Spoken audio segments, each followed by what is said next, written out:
にちは。神田ミシエルです。アシスタントのグミジーです。今回は、ほわほわ粉雪ヨーグルトアイスを作っていくよ。まずはじめにゼラチンを牛乳でふやかします。粉雪アイスとな。そうだよ。シャリシャリでもしっとりでもなく、ほわほわほろほろ、ゆっくり舌の上で溶けてく。新食感なの。材料は概要欄をチェックじゃ。ぜひ最後まで見ていってね。チャンネル登録、グッドボタン、通知オンもよろしくお願いします。コメントも気軽にお待ちしてます。ゼラチン入れるよ。冷蔵庫でちょっと置いておこう。そしてヨーグルトをボウルに移します。なんと水切りがいらないのだ。楽ちんだね。そこにお砂糖を加えます。一方その頃のゼラチンさん、ふやけたので、サラサラになるまでチンで温めるよ。やりすぎ注意。溶けたね溶けたね。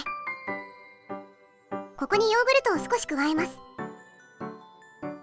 ヨーグルトが冷たいと、そこにゼラチンをポンと入れると、一気にゼラチンがギュッと固まっちゃうから、ここで混ぜていくものと近いものにしてから混ぜ込もう。混ぜながら入れていくよ。カモン、ケンミックスのケンちゃん。そしてこのヨーグルトたちに空気を含ませていきます。この空気が小雪食感のポイントなの。この時ボウルに氷を当てて、よりゼラチンが凝固する温度に下げるよ。もったりすることで空気が入りやすくなりますぞ。私はちょうどいいハンドミキサーがないから、このお家用ではでかすぎるケンミックスちゃん使ってるけど、ハンドミキサーの人は氷水のボールを当ててやってみてね。パッと見では分かりづらいけど、空気が入った分、かさが増してます。容器に移して、冷凍しちゃいます。これで、完成。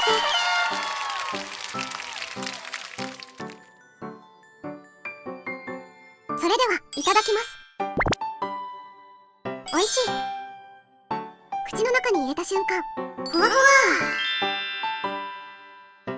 シャリシャリでもないし、濃厚な重たい口当たりじゃなくて、ふわっとほわほわほろほろ、ゆっくり舌の上で溶けていく粉雪みたいな新食感なの。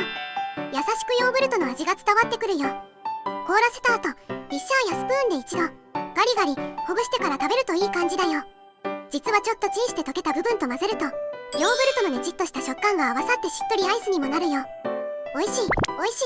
夏にぴったりな軽いアイスなのだ。一気に食べるとお腹壊しますぞ。平気平気。言わんこっちゃない。一気に3つ食べたらお腹壊した。みんなも食べ過ぎは注意だよ。実はこれを冷凍じゃなく、冷蔵すると口当たりの柔らかいムースになりますぞ。ぜひ、そちらも試してみてください。ごちそうさまでした。